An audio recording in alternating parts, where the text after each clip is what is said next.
Ayan, good afternoon po. Ayan, dumating si ma'am, hapon na. Magandang hapon po. Ma'am, saan po tayo galing, ma'am? Tarlac City. Tarlac.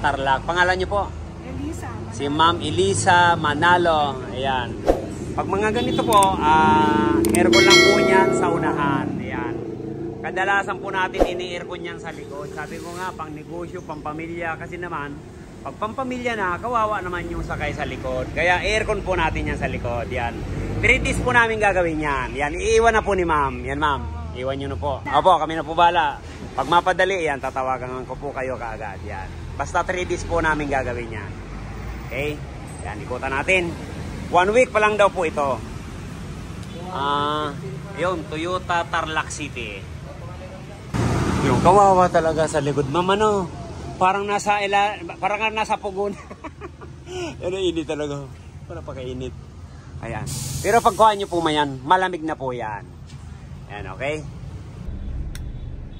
Check po tayo ng lamig. Ayan, automatic.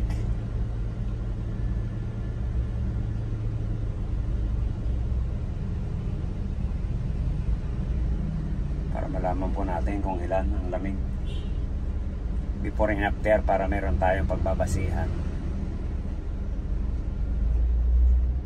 Ayan. Uno.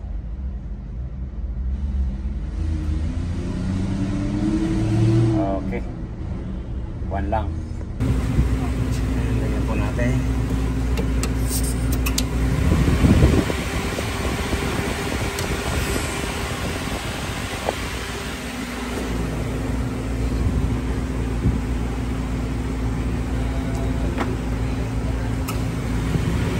Matic.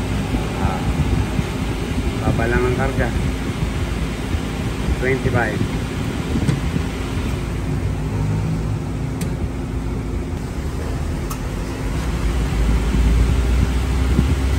$25,200. Ayan po ang reading. Dating gawi, yan. Lalagay naman po tayo ng aircon sa likod.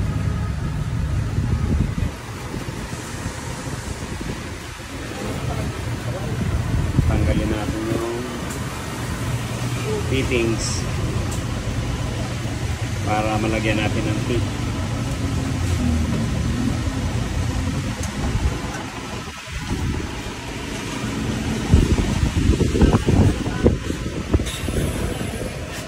Ayan na po, natanggal na natin yung mga tubo.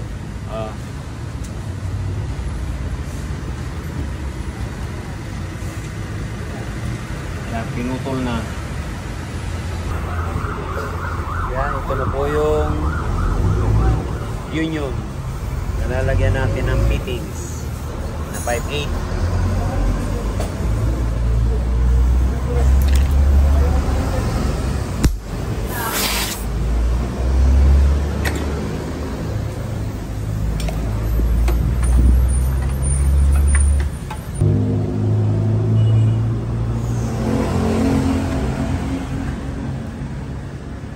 Ito pong 3/8 na to, ito yung side. Pag galing sa likod, dito na po pupunta. Ito na yung pinakaway niya.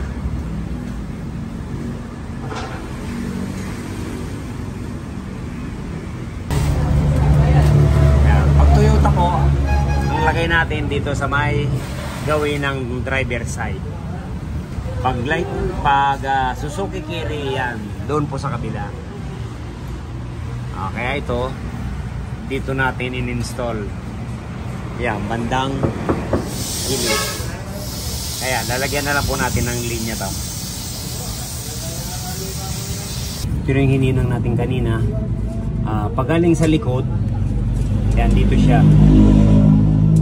Ito yung pinaka Y. Yan, dito na papasok. Ito naman, papunta dun sa ilalim. Dun sa kinabit natin na condenser. Kahit po malaki ang condenser nito, kaya naglagay tayo, mas lalong ginawa po ang compressor pag malaki ang condenser. Kasi po minsan, pag hindi tayo maglagay niyan, pag tanghali na, halos di na po siya nag-automatic. Kaya kadalasan po yan, naglalagay tayo ng condenser. Ano po? Kita natin. Dahil okay. Tuka-tuka tayo para ma-install na natin to. Ayan. Sukat po muna tayo para nalagyan natin ng bracket.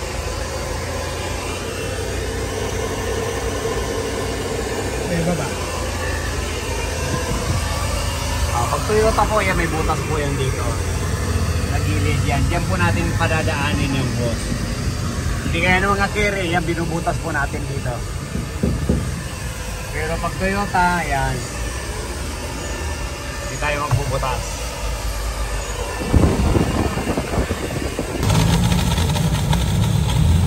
Yan, na po natin binaba yung condenser. Dito na lang tayo magpa-flashing. Importante malinis.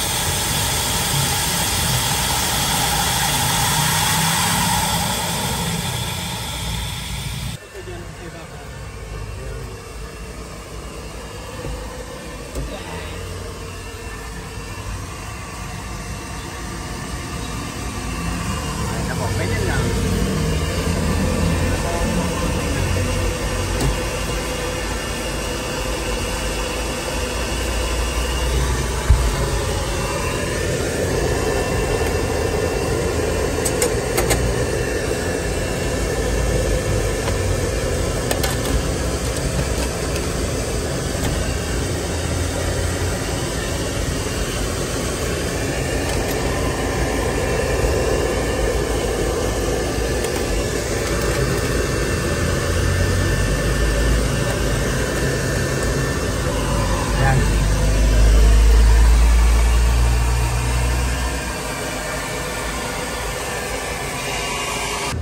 Dapat may wire po tayong matag para mabilis.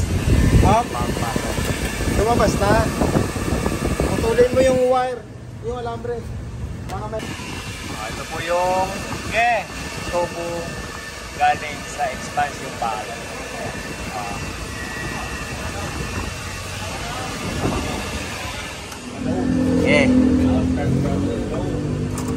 Ayan po, pinasok natin yung ito na po yung hininang natin kanina. Ayan natin pinagaan sa loob.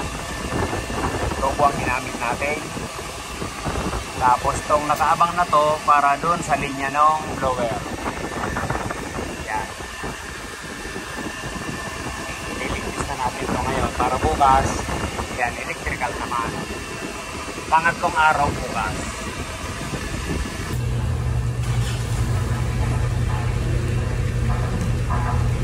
Fittings, papasok na sa hose. Matigas.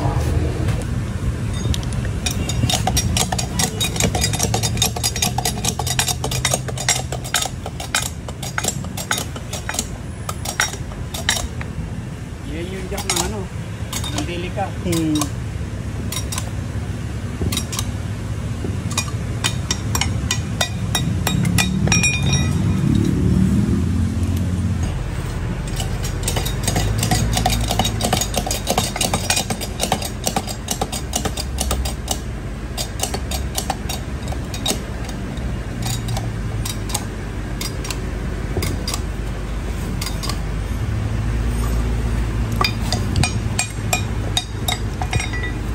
Okay.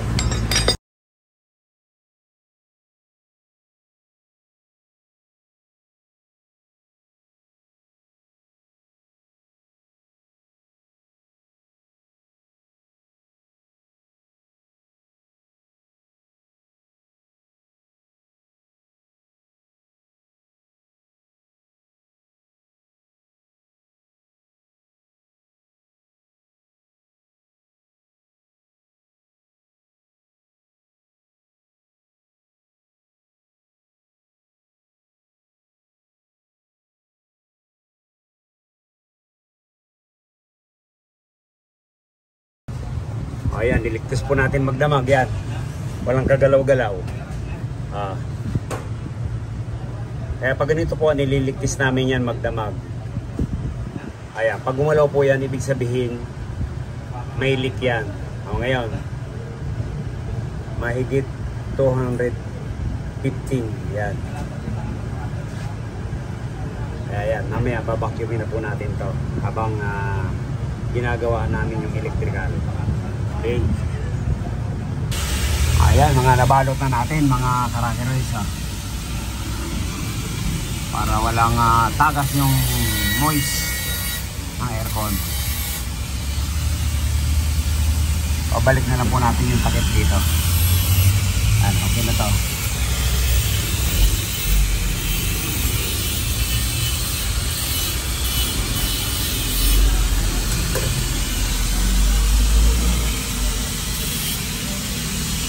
Yan po, kukunin na po. Tapos na. Kukunin na ni ma'am. Yan.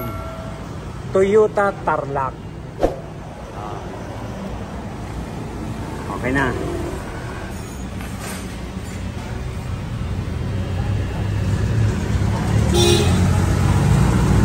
Toyota Tarlac. Yan. Wow, pagbukas pa lang eh. Ayan na. Sumasalubong na po ang lamig. Ayan po yan. Ma'am, ito na po yung salamin. May accordion na po. Kaya yung driver makakausap na nung nandito sa likod na kaupo. Yun. Okay na.